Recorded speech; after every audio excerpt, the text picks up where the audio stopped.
You're married. Did you get married before your prison bid, your 8-year bid, or during or after? I'm going to tell you a story.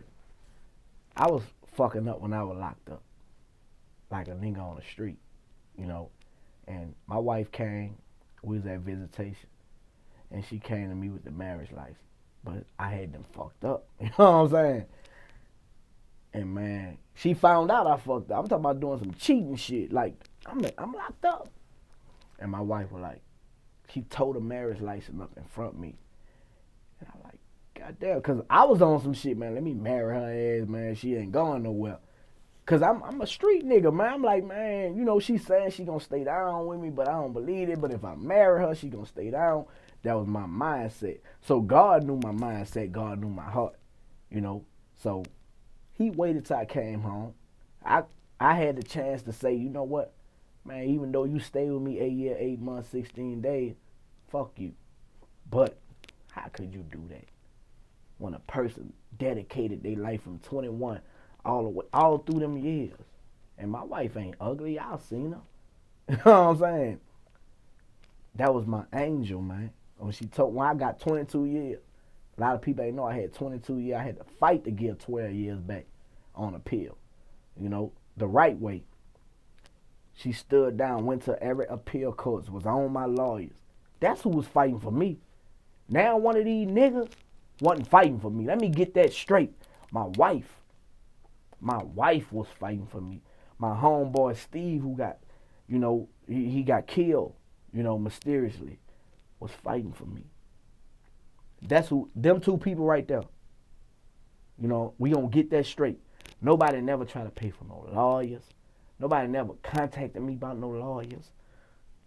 I did that with my wife and Steve. That's it. You know what I'm saying? So I want to get that out because I be hearing a lot of stuff that's not the truth. You know, but she was there, man. She was there, man. Like she was there. And you know, when I came home, she was there. I didn't have light camera action. You go on World Star. That's who came pick me up from the prison. So why not be faithful and loyal to somebody like that when I ain't have nothing? When everybody was saying, oh, she just with you because you Hotboy Turk. I was a dope fiend. I was shooting heroin and cocaine. You know what I'm talking about? She was there. So when y'all see me go hard for her, it's authentic. Get you one like that. Because a lot of these females out there today, they with you because of what you got. But see, they going to be with you when you don't have nothing. And she was with me when I ain't have nothing. You know what I'm saying? She was with me in the shootout. She was with me through the trial. She was with me through the prison sentence. I was with her when she got breast cancer. You know what I'm saying? We got twins together. We married. We happy now. She breast cancer free. I'm drug free. You know what I'm saying? The real love in hip hop. That's what it is. Now, how did you guys initially meet? Man, through an acquaintance. You know, he brought me to her house, and I instantly, I was going through something, you know, with my past relationship. You know how it be. I was young. But when I met her, it was like she was something different, man. She was pretty, but she was down to earth. I got in the back seat with her. I don't never get in no back seat with no female.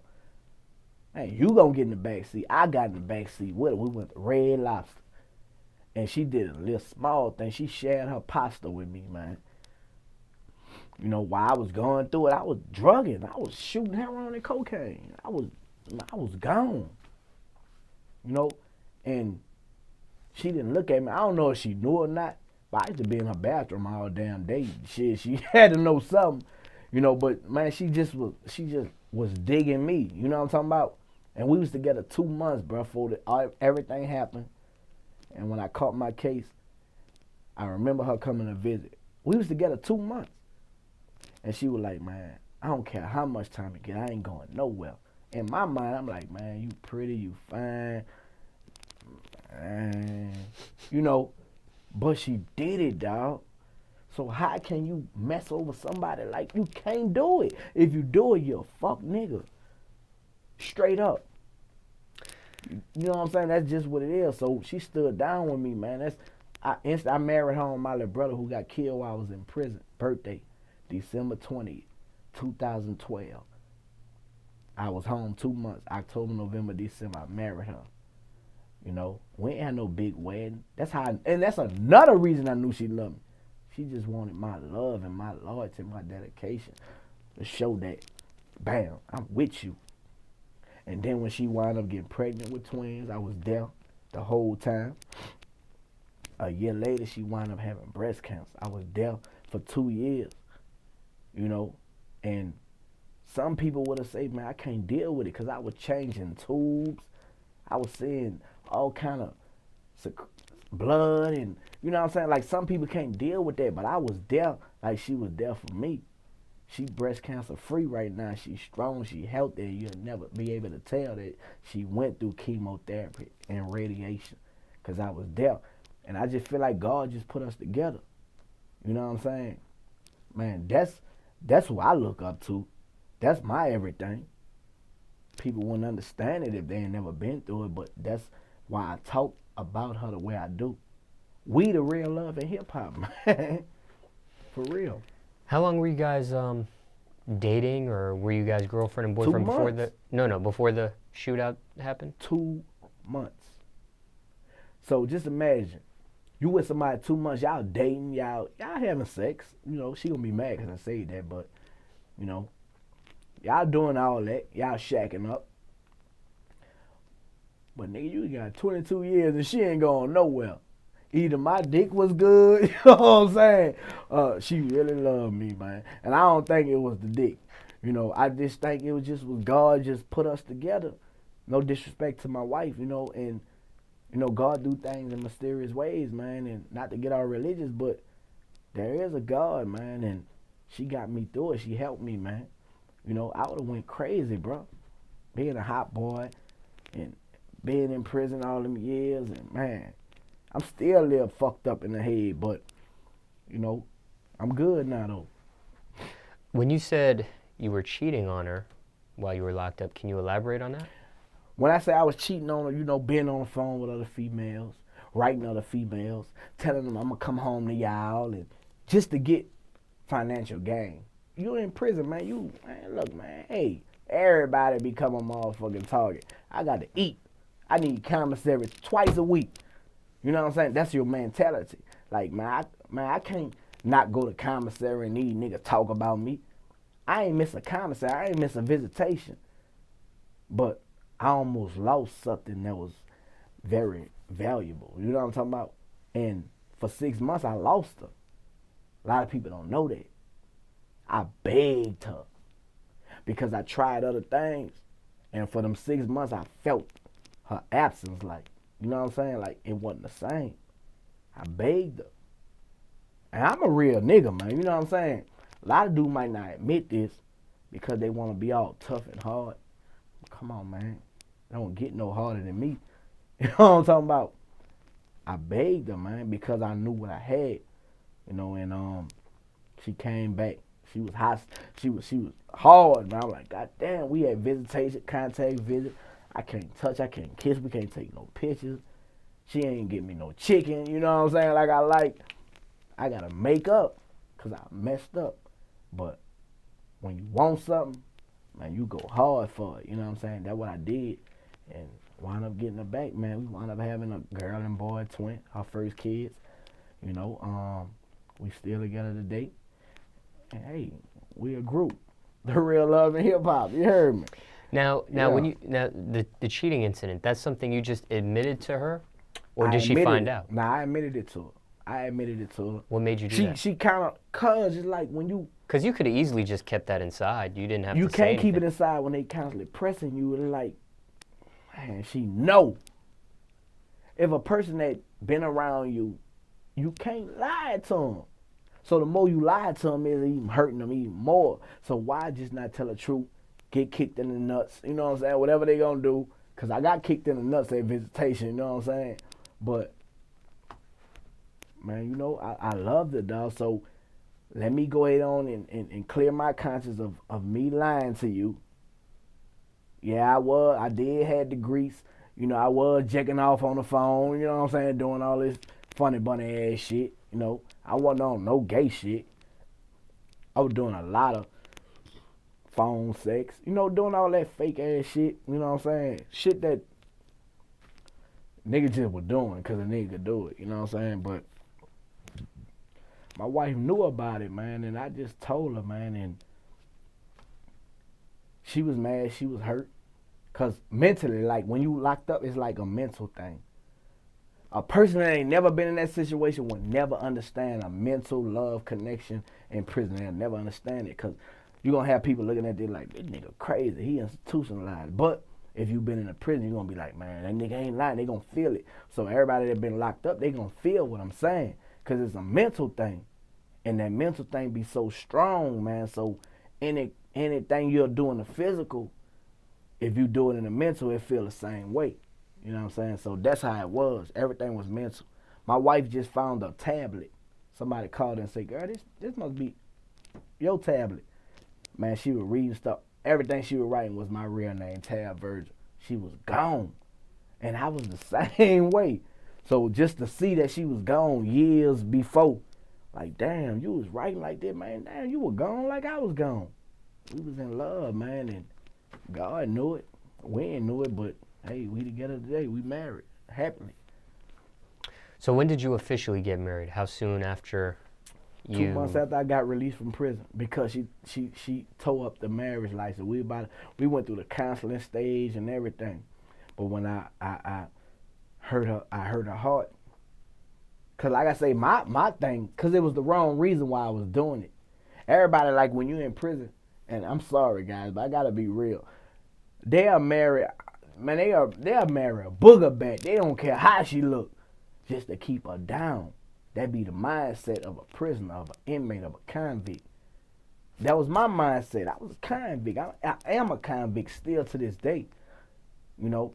And I was marrying her for the wrong reason. So when I came home, she didn't press me to marry her. I felt it's special. Let's do it. Something we gonna remember. Let's do it on my little brother who got killed when I was locked up, his birthday. And we ain't had no big wedding or nothing. That's another reason I know she loved me.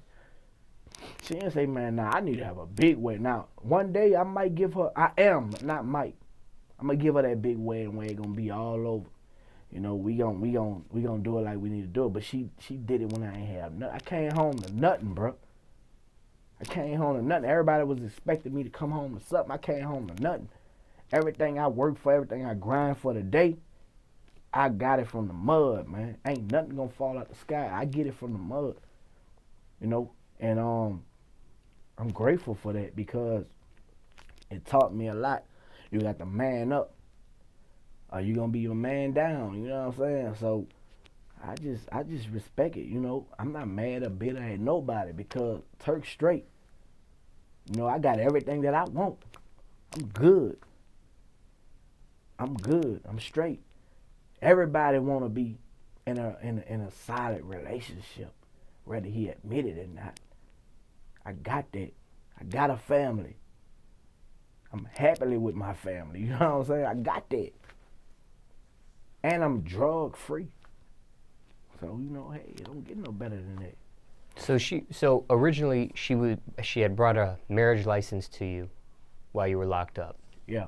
Now, can you explain how that process works for somebody watching this, kind of in a similar situation of wanting to get married while someone's locked up? Only thing I know, she came with the marriage license. You know what I'm saying? I don't know what she did. She went to the state, whatever, how she did it.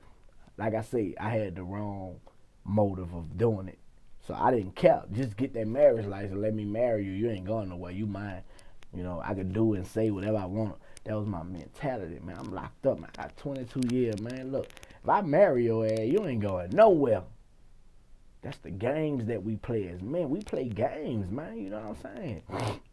But it ain't work out because it wasn't supposed to, because God knew my heart. It wasn't there. But throughout the last 2 years, man, I done built. And she was serious the whole time. She felt like how I felt the whole time.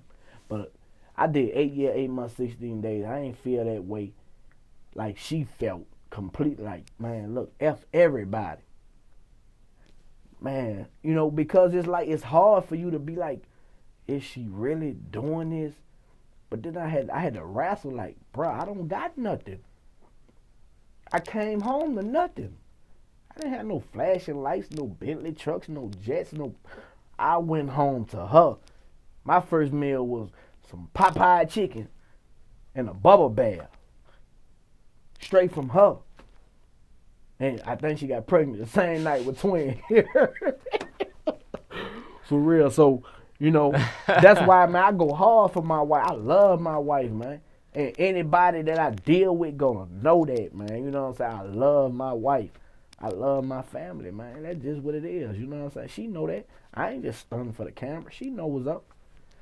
Now, you dub yourself as the real Love in Hip Hop. Has the Love in Hip Hop VH1 show inquired about this relationship? Other shows? They reached out to me. I did an interview with the producers.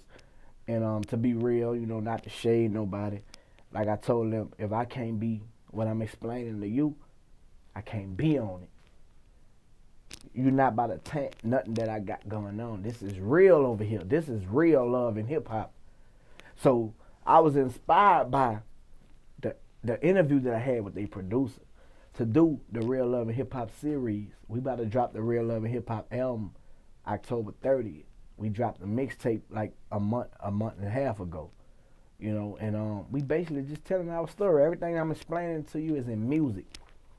You know, my wife been rapping before I met her. You know, I was snooping around, how we do it. She at work, I'm snooping around. You know, she had a boyfriend at the time. I had a girlfriend at the time. So I'm trying to find more of what I need to know, you know, so I can use it against her. I stumbled on her tablets, you know, and I'm reading. I'm like, damn, she must rap. I ain't know she rap. So I'm reading it, and then when she come home from work, I'm like, man, do you rap? I was watching Baller Block, and you heard me.